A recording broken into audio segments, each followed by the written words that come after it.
मैं शशि सिडाना स्वागत करता हूं आपका आपके अपने YouTube channel chemistry and GK Shashi Sidana पर। स्टूडेंट्स, टॉपिक जो हम डिस्कस कर रहे थे कार्बोनिल यौगिक, जो कि क्लास 12th का चैप्टर है। क्लास 12th का 12th ही चैप्टर ऑक्सीजन युक्त क्रियात्मक समूह वाले यौगिक भाग 2, जिसमें हम डिस्कस कर रहे हैं कार्बोनिल यौगिक के रासायनिक गुणधर्म यानी कार्बोनिल यौगिकों की रासायनिक अभिक्रियाएं, जिसका पहला भाग हम डिस्कस कर रहे हैं नाभिक स्नेही योगात्मक अभिक्रिया। इसकी क्रियाविधि को हमने समझ लिया था, न्यूक्लियोफिलिक एडिशन रिएक्शन मैकेनिज्म हमने क्लियर कर ली थी पूरी कि पहला योग नाभिक स्नेही का होता है धनावेशित कार्बन पर। फिर बता दूं आपको, ये जो टॉपिक है नाभिक स्नेही योगात्मक अभिक्रिया न केवल आपके 12th के लिए, बल्कि जो स्टूडेंट नीट का एग्ज़ाम देने जा रहे हैं, आईआईटी का एग्ज़ाम देने जा रहे हैं, जेट का एग्ज़ाम देने जा रहे हैं, आईसीआर का एग्ज़ाम देने जा रहे हैं, फर्स्ट ग्रेड सेकंड ग्रेड, सभी में ही ये टॉपिक बहुत ही इम्पोर्टेंट है, नाभिक स्नेही योगात्मक अभिक्रिया। अब नाभिक स्नेही योगात्मक अभिक्रिया न्यूक्लियोफिलिक एडिशन रिएक्शन की मैकेनिज्म क्रियाविधि क्लियर करने के बाद हम इसके कुछ उदाहरण डिस्कस कर रहे हैं, जिसमें पहला एग्जाम्पल हम उठा रहे हैं HCN का योग, हाइड्रोजन साइनाइड का योग। तो कार्बोनिल यौगिक में हाइड्रोजन साइनाइड का जो योग होता है वो नाभिक स्नेही योगात्मक अभिक्रिया है। तो पहला एग्जाम्पल हम उठाएंगे HCN का योग। दूसरा एग्जाम्पल जो हम इसमें उठाएंगे सोडियम हाइड्रोजन सल्फाइड NaHSO3 का योग। दूसरा एग्जाम्पल जो इसमें होगा NaHSO3 सोडियम हाइड्रोजन सल्फाइड या सोडियम बाई सल्फाइड। सोडियम चाहे क्या बोल दें हाइड्रोजन सल्फाइड, चाहे बोल दें बाई सल्फाइड। तीसरा एग्जाम्पल जो इसमें आएगा वो आएगा ग्रिग्नार विकर्मक का योग, जो हम ऑलरेडी पढ़ चुके हैं।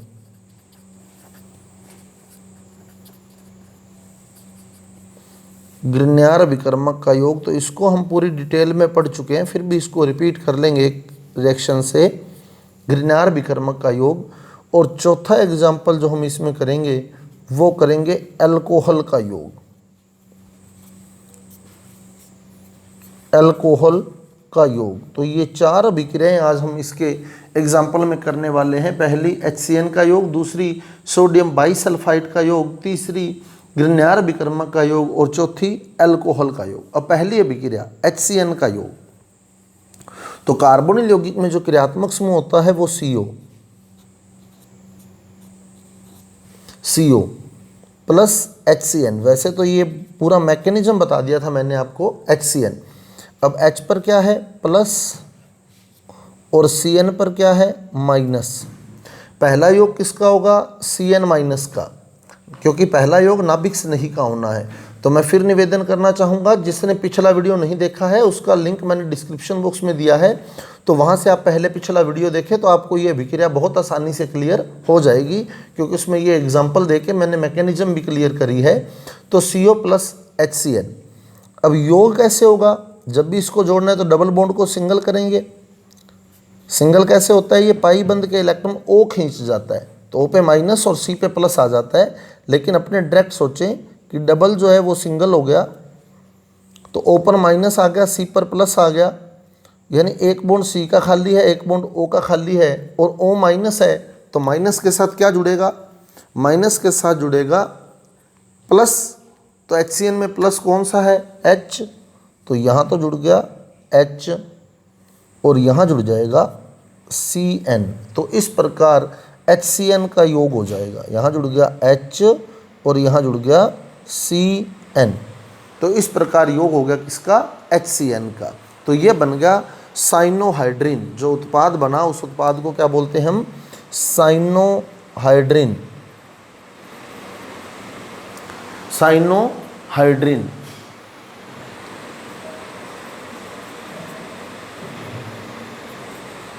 साइनोहाइड्रिन तो कार्बोनिल यौगिक में जब HCN का योग होता है तो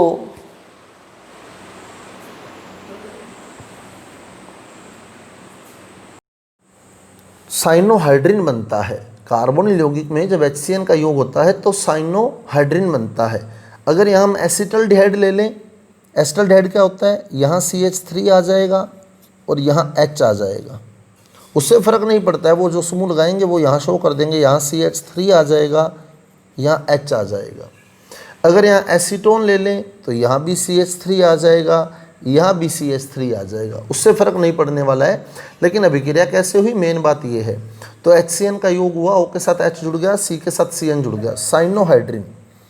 अब आपकी बुक में 12th की बुक में एक लाइन और लिखी है, उस लाइन को मैं एक बिल्कुल कॉन्सेप्ट के साथ आपको क्लियर कर दूंगा।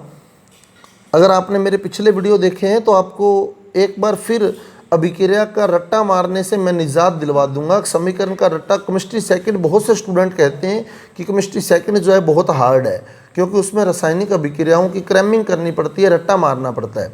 एक्चुअल में हमारे पास सिस्टम ही नहीं है, उसको लर्न कैसे करें।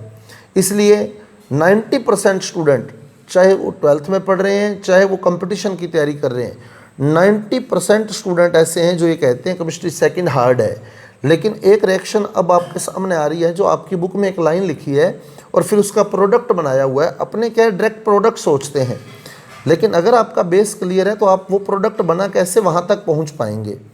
अब कहता है साइनोहाइड्रिन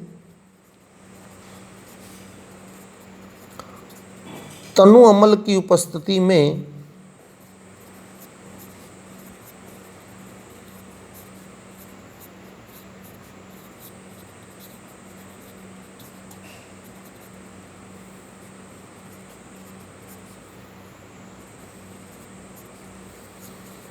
जल अपघटित होकर,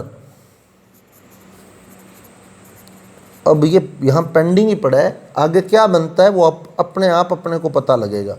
यहाँ मैंने ब्लैंक स्पेस छोड़ दिया है, अपने आप अपने को क्लियर होगा कि यहाँ बनना क्या है। तो साइनोहाइड्रिन तनु अम्ल की उपस्थिति में जल अपघटित होकर, अब साइनोहाइड्रिन का अपने जल अपघटन करवाना है तनु अम्ल की उपस्थिति में। तो साइनोहाइड्रिन क्या था, एक बार वो लिख रहा हूँ, CH3 के आगे C के साथ क्या जुड़ा है, सिंगल बॉन्ड से H, सिंगल बॉन्ड से H, फिर C के साथ सिंगल बॉन्ड से CN, और C और N में जो बॉन्ड होता है वो ट्रिपल बॉन्ड। बस इसको ओपन करके दिखाएं आप लोग, आपकी समीकरण बिल्कुल क्लियर है। फिर सिंगल बॉन्ड के साथ OH, तो CH3 सिंगल बॉन्ड के साथ C, सिंगल बॉन्ड के साथ H, सिंगल बॉन्ड के साथ OH, सिंगल बॉन्ड के साथ CN। अब आपने इसका तनु अम्ल की उपस्थिति में जल अपघटन यानी HOH, जल को मैं आपको पहले भी बता रहा हूँ कि आप HOH की फॉर्म में लिखें, और जल अपघटन जो होते हैं वो तनु अम्ल की उपस्थिति या तनु क्षार की उपस्थिति में करवाए जाते हैं। यहाँ हम तनु अम्ल ले रहे हैं, तनु क्षार लेते तो अलग प्रोडक्ट बनता, लेकिन तनु अम्ल हमारी बुक में लिखा हुआ है। तनु क्षार वाला भी आपको क्लियर करूंगा मैं, निश्चिंत रहें आप। आगे जैसे जैसे हम चलते जाएंगे वैसे वैसे आपके कॉन्सेप्ट सारे क्लियर करता जाऊंगा। अब इसमें जल ऐड करना है, जल ऐड करना है, तो जल ऐड करने का एक ही तरीका है, डबल या ट्रिपल बॉन्ड अगर आपको दिख रहा है तो आप उसको सिंगल करें। तो इसमें क्या दिख रहा है, ट्रिपल, ट्रिपल को पहले क्या करेंगे डबल, फिर डबल को क्या करेंगे सिंगल। तो अभी ट्रिपल दिख रहा है आपको, तो ट्रिपल को डबल करें। अभी आपकी बुक का प्रोडक्ट नहीं आएगा आपके सामने, लेकिन आप स्टेप बाय स्टेप चलते जाएं तो उस प्रोडक्ट तक आप फाइनली पहुंच जाएंगे। तो मैंने ट्रिपल को क्या किया, डबल, डबल किया तो एक बॉन्ड C का खाली, एक बॉन्ड N का खाली, एक बॉन्ड C का खाली, एक बॉन्ड N का खाली। अब N नेगेटिव होता है, आपको पहले बता चुका हूँ मैं, N आ जाए, O आ जाए या हेलोजन आ जाए, ये नेगेटिव है। तो N नेगेटिव है, नेगेटिव के साथ जल का पॉजिटिव जोड़ देंगे। तो नेगेटिव के साथ क्या किया हमने, जल का पॉजिटिव जोड़ दिया। तो जो नेगेटिव था उसके साथ हमने जल का पॉजिटिव यानी H जोड़ दिया, और यहाँ मैंने OH जोड़ दिया। इस प्रकार मैंने जल जोड़ दिया इसके अंदर, N के साथ H और C के साथ OH। लेकिन अभी इसमें और जल जुड़ सकता है। क्यों जुड़ सकता है, क्योंकि अभी इसमें डबल बॉन्ड मौजूद है, डबल बॉन्ड मौजूद है तो इसमें और जल जुड़ सकता है। अब इसमें और जल जोड़ के देखें आप लोग, तो डबल को क्या करेंगे हम सिंगल, तो जब हम डबल को सिंगल करेंगे, अब डबल भी तोड़ दिया मैंने और डबल को क्या कर दिया सिंगल। जब डबल को सिंगल किया तो एक बॉन्ड फिर सी का खाली हुआ, एक बॉन्ड फिर एन का खाली हुआ। तो जब मैंने डबल को सिंगल किया तो एक बॉन्ड सी का खाली, एक बॉन्ड एन का खाली। अब एन के साथ क्या जुड़ा एच और सी के साथ क्या जुड़ा ओ एच। एन के साथ एच जुड़ा और सी के साथ ओ एच जुड़ा। अब आप देखें एक ही कार्बन से वही कॉन्सेप्ट वापस आ गया आपके पास।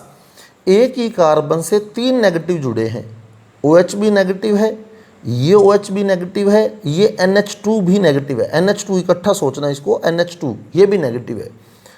एक ही कार्बन के साथ 3 नेगेटिव जुड़ गए हैं जो कि इस कार्बन को अस्थायी बना रहे हैं। अब इन तीनों में से, तीनों नेगेटिव में से, यानी इस OH में से, इस OH में से और इस NH2 में से अगर कुछ निकल सकता है, इन तीनों में से कोई यौगिक बन सकता है तो उस यौगिक को बाहर निकाल दें। तो वो यौगिक कौन सा बन सकता है, आप अपने आप सोचें। तो OH और OH में से जल निकल सकता है, NH2 और OH में से भी जल निकल सकता NH2 और OH में से भी जल निकल सकता है, और NH2 और OH में से अमोनिया भी निकल सकती है। NH2 और H NH3 अमोनिया भी निकल सकती है। हम निकाल लें क्या, अब आपने ये सोचना है जल निकालें या अमोनिया निकालें। तो हम यहाँ अमोनिया निकालेंगे। क्यों निकालेंगे वो भी बता देता हूँ। क्योंकि हम जोड़ क्या रहे हैं जल, तो अगर हम जल ही निकाल दें तो फिर जोड़ने का फ़ायदा ही नहीं है। भाई हमने क्या जोड़ा, इसके अंदर जल जोड़ा, तो जब हमने जल निकालना ही है तो जल जोड़े ही क्यों, इसलिए क्योंकि हम जल जोड़ रहे हैं। तो क्योंकि जल जोड़ रहे हैं तो जल के अलावा जो यौगिक बनेगा उसको निकालना है। तो जल के अलावा क्या यौगिक बन सकता है, यहाँ से NH2 और H NH3 यहाँ से निकल सकता है। तो इसमें से हमने NH3 निकाल देना है, माइनस NH3। अब क्या बचता है वो देख लें आप लोग, CH3 CH OH single bond C के साथ क्या जुड़ा है सिंगल बॉन्ड से OH, C के साथ सिंगल बॉन्ड से OH। अब आप देखिए एक बॉन्ड C का खाली हो गया, एक बॉन्ड O का खाली हो गया, तो सिंगल बॉन्ड से O भी जुड़ा है इसके साथ, ये सिंगल बॉन्ड से O भी जुड़ा है, लेकिन एक बॉन्ड C का खाली हुआ, एक बॉन्ड O का खाली हुआ, इसलिए यहाँ हम डबल बॉन्ड बना देंगे।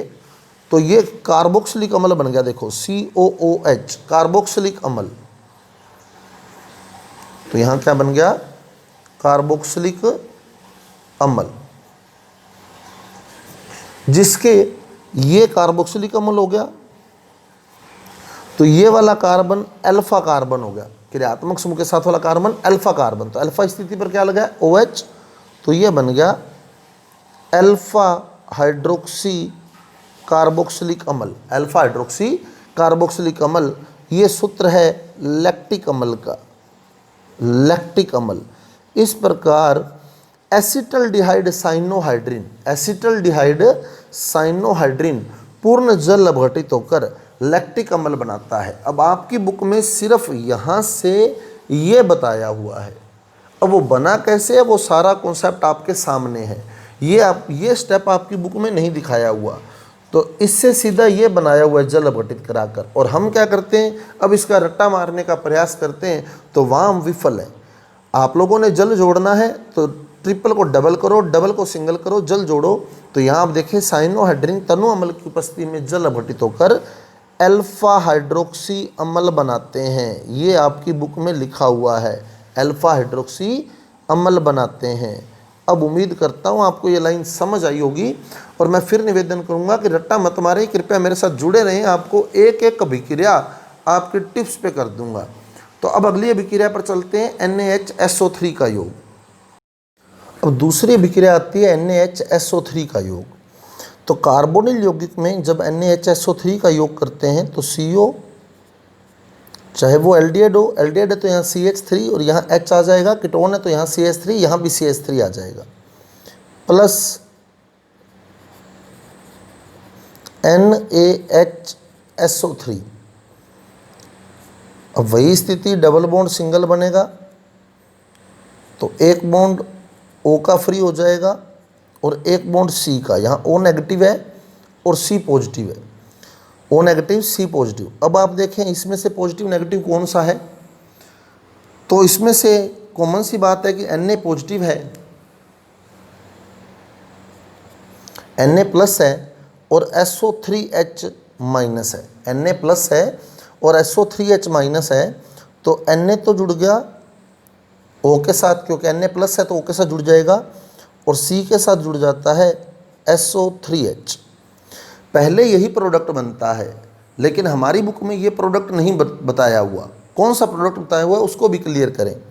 अब पिछले वीडियो में मैंने आपको बताया था कि Na और अम्लीय हाइड्रोजन कभी भी आमने सामने आ जाएं, तो SO3H सल्फोनिक अम्ल है, तो ये अम्लीय हाइड्रोजन है, तो H चला जाएगा Na की जगह, Na आ जाएगा H की जगह, तो H Na की जगह और Na H की जगह चला जाएगा।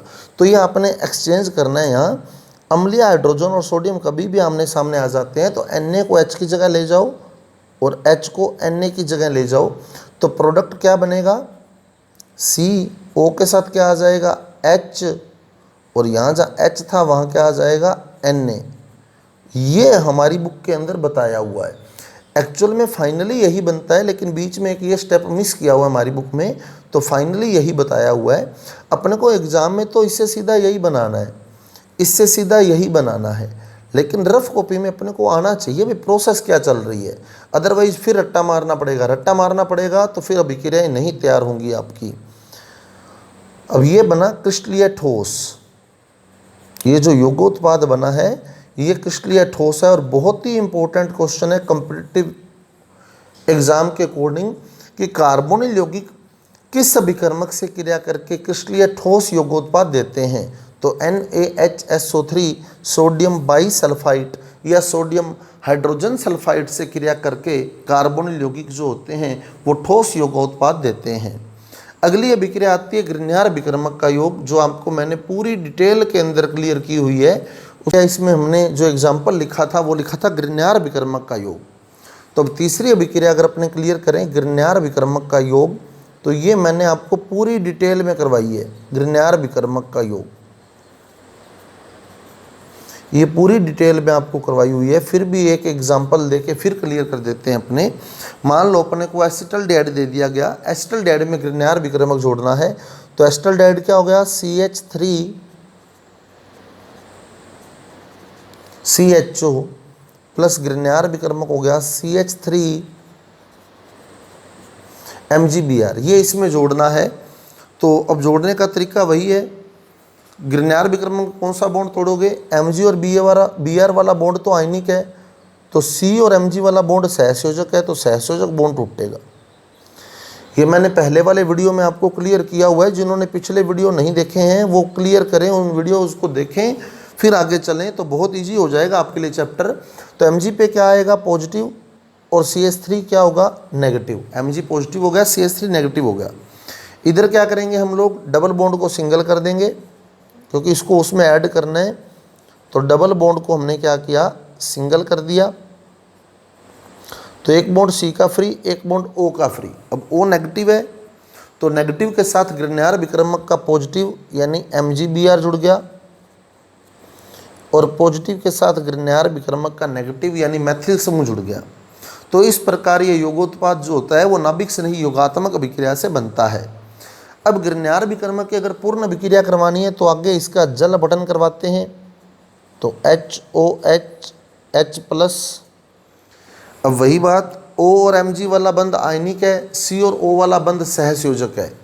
तो C और O वाला बंध जो है वो सहसंयोजक है, और सहसंयोजक बंध ही हमने तोड़ना है।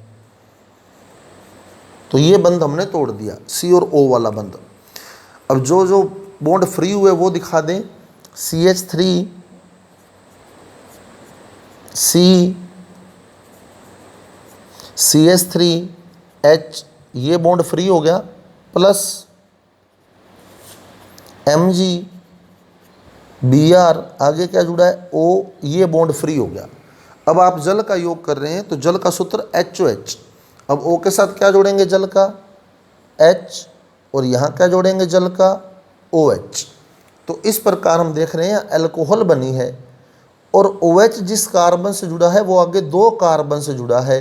तो इस प्रकार यहाँ प्राप्ति हुई है द्वितीयक एल्कोहल की, 2 डिग्री एल्कोहल की, द्वितीयक एल्कोहल की प्राप्ति हुई है। अब चौथा एग्जाम्पल जो हमने इस अभिक्रियाओं में डिस्कस करना है, नाभिक स्नेही योगात्मक में डिस्कस करना है, वो चौथा एग्जाम्पल है एल्कोहल का योग। नाभिक स्नेही योगात्मक अभिक्रिया के अंदर जो हमारी बुक में एग्जाम्पल दिए हैं उसमें चौथा योग दिया है एल्कोहल का योग, एल्कोहल का योग। अब आपकी बुक में एक लाइन लिखी है कि कीटोन जो होते हैं वो ये अभिक्रिया नहीं करते। क्यों नहीं करते उसको भी अब मैं क्लियर करने वाला हूँ, क्योंकि वो तो उसने तो लाइन लिख दी, बुक में तो लाइन लिख दी गई है कि कीटोन ये अभिक्रिया नहीं करते। क्यों नहीं करते वो अब हमारे को पता लगने वाला है। अब एल्कोहल का योग, तो एल्कोहल का योग हमने एल्डिहाइड में भी करना है, तो एल्डिहाइड लिया मैंने CH3CHO, इसमें अल्कोहल का योग करना है, तो अल्कोहल मैं ले लेता हूँ एथेनॉल C2H5OH, C2H5OH। अब योग कैसे करूँगा, वही डबल बॉन्ड को सिंगल कर दूंगा,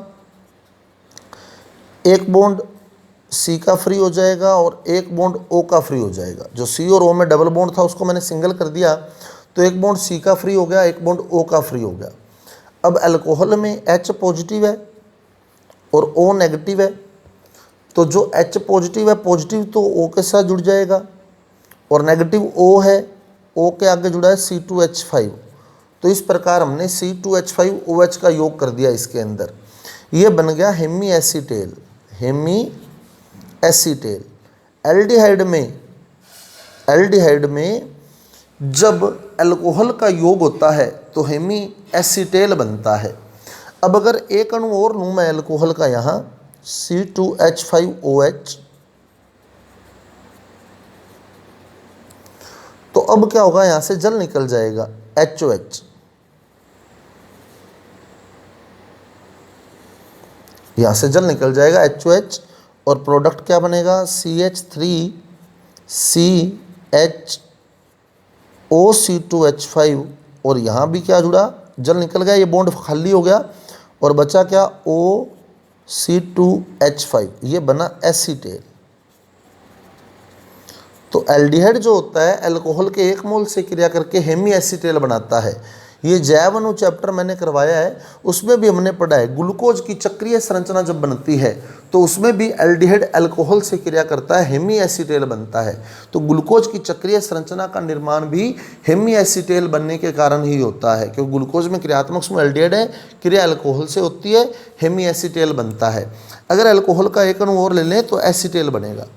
अब कीटोन ये अभिक्रिया क्यों नहीं करता, उसके 2 कारण हैं। कीटोन ये अभिक्रिया क्यों नहीं करता, पहली चीज़ तो मान लो मैं यहाँ कीटोन लिखूँ तो अपने पढ़े कीटोन जो होता है वो नाभिक स्नेही योगात्मक अभिक्रियाओं के प्रति कम क्रियाशील होता है। तो एक कारण तो ये कि कीटोन की क्रियाशीलता कम है, कीटोन क्रिया करना ही नहीं चाहता। अगर वो क्रिया करता, मान लो क्रिया करता, प्रोडक्ट बनाता, और यहाँ जो प्रोडक्ट बना है वो प्रोडक्ट भी अस्थायी बना है। क्यों, क्योंकि एक ही कार्बन के साथ 2 नेगेटिव जुड़े हैं, इसलिए प्रोडक्ट अस्थायी है। अस्थायी है तो ये वापस भी टूट सकता है। तो ये अभिक्रिया जो होती है ये उत्क्रमणीय अभिक्रिया का एग्जाम्पल है। अल्कोहल का योग एक उत्क्रमणीय अभिक्रिया है, क्योंकि इसमें जो प्रोडक्ट बन रहे हैं वो अस्थायी हैं, अस्थायी हैं तो वो वापस भी टूट सकते हैं।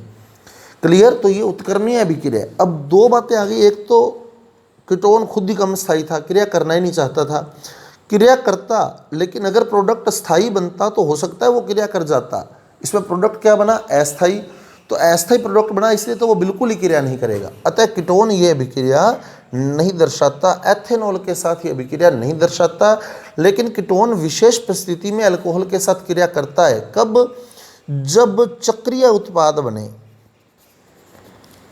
अगर चक्रीय उत्पाद बनेगा, साइक्लिक प्रोडक्ट बनेगा, तो कीटोन क्रिया करेगा, क्योंकि चक्रीय उत्पाद जो होते हैं वो स्थायी होते हैं। कीटोन खुद तो कम क्रियाशील है, परंतु यदि यहाँ चक्रीय उत्पाद बन जाए तो चक्रीय उत्पाद स्थायी होते हैं, तो फिर वो क्रिया कर जाएगा, क्योंकि उसमें एक कंडीशन कम से कम फुलफिल है कि अगला मान लो कम क्रियाशील है पर आगे तो प्रोडक्ट स्थायी बन रहा है, तो फिर वो क्रिया कर जाता है। तो फ्रक्टोज के केस में कीटोन क्रिया करता है अल्कोहल से। क्यों करता है, क्योंकि वहाँ जो हेमी कीटेल बनता है वो चक्रीय होता है। तो चक्रीय उत्पाद जहाँ भी बनेगा, साइक्लिक प्रोडक्ट जहाँ भी बनेगा, वहाँ अल्कोहल की क्रिया कीटोन से होगी। ऐसे ही कीटोन डाईहाइड्रिक अल्कोहल से क्रिया करता है, डाईहाइड्रिक अल्कोहल से क्रिया करता है कीटोन। तो डाईहाइड्रिक अल्कोहल जैसे एथिलीन ग्लाइकोल का एग्जाम्पल मैं ले लूँ, CH3COCH3, एथिलीन ग्लाइकोल हो गया CH2OH CH2OH। ये फार्मूले मैंने पहले बताए हुए हैं, एथिलीन ग्लाइकोल CH2OH CH2OH। तो पिछले वीडियो देखें, क्योंकि मैं पहले क्लियर कर चुका हूँ कि फार्मूला बनाना कैसे है आपको, तो इसलिए वो बार बार क्लियर करूँगा तो फिर टाइम कंजप्शन बहुत होगा। तो पहले वाले वीडियो देखें, फिर आप आगे हैं तो आपको एक एक फार्मूला क्लियर हो जाएगा मैं कैसे लिख रहा हूँ। तो अब मैं कीटोन की क्रिया एथिलीन ग्लाइकोल से करा रहा हूँ। अब केस वही है, H positive O negative, H positive O negative. और यहाँ क्या करेंगे हम, डबल बॉन्ड को सिंगल। तो ये मैंने यहाँ C और O वाले बॉन्ड में डबल बॉन्ड को सिंगल कर दिया। तो एक बॉन्ड C का खाली, एक बॉन्ड O का खाली, एक बॉन्ड C का खाली हो गया और एक बॉन्ड O का खाली हो गया। तो O के साथ क्या जुड़ जाएगा इसका, H, और C के साथ क्या जुड़ेगा, आप देखें आप, O के आगे CH2 के आगे, फिर CH2 के आगे, फिर OH। अब आप यहाँ देखें, हमने यहाँ पहले एक अल्कोहल जोड़ा था, फिर अगला अल्कोहल और लिया था, जल निकाला था। यहाँ अगला अल्कोहल लेने की ज़रूरत नहीं है, क्योंकि इसमें OH समूह था और इसमें लेना पड़ा था और इसमें ऑलरेडी पड़ा है OH समूह। तो यहाँ से जल बड़ी आराम से निकल सकता है, HOH। क्लियर। तो यहाँ से HOH जल निकल जाएगा। वहाँ से जल निकालने के लिए हमें अगला अल्कोहल लेना पड़ा था, लेकिन इसमें ऑलरेडी अल्कोहलिक ग्रुप है, तो यहाँ से जल निकल जाएगा। जल निकलने के बाद क्या बनेगा वो देखें, CH3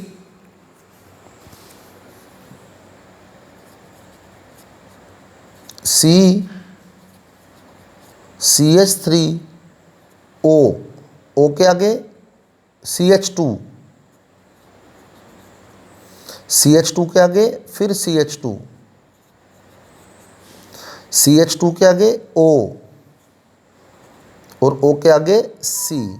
तो इस प्रकार आप देखें यहाँ चक्रीय यौगिक प्राप्त हुआ है, और उस जो वलय बनी है, जो रिंग बनी है, जो साइक्लिक प्रोडक्ट बना है, उसकी रिंग में आप मेंबर गिने तो 1 2 3 4 5 और 5 मेंबर्ड या 6 मेंबर्ड यानी 5 या 6 सदस्य वलय स्थायी होती है। तो ये प्रोडक्ट पर्याप्त स्थायी है, इसलिए कीटोन डाईहाइड्रिक अल्कोहल से आसानी से क्रिया कर जाता है। तो ये बना है चक्रीय कीटेल, साइक्लिक कीटेल। ये हेमी कीटेल है और वो कीटेल है। क्लियर। तो इस प्रकार कीटोन जो होता है वो मोनोहाइड्रिक अल्कोहल से क्रिया नहीं करता, लेकिन डाईहाइड्रिक अल्कोहल से क्रिया करके चक्रीय उत्पाद देता है। तो ये थी स्टूडेंट्स आज के अभिक्रियाएं, नाभिक स्नेही युगात्मक अभिक्रियाओं के एग्जाम्पल में। उम्मीद करता हूँ कि आपको अभिक्रियाएं समझ आई होंगी, वीडियो समझ आया होगा। अगर आपको मेरे द्वारा कराई गई रासायनिक अभिक्रियाएं समझ आ रही हैं तो कृपया मेरे वीडियो को लाइक ज़रूर कीजिए, शेयर कीजिए, मेरे चैनल को सब्सक्राइब कीजिए।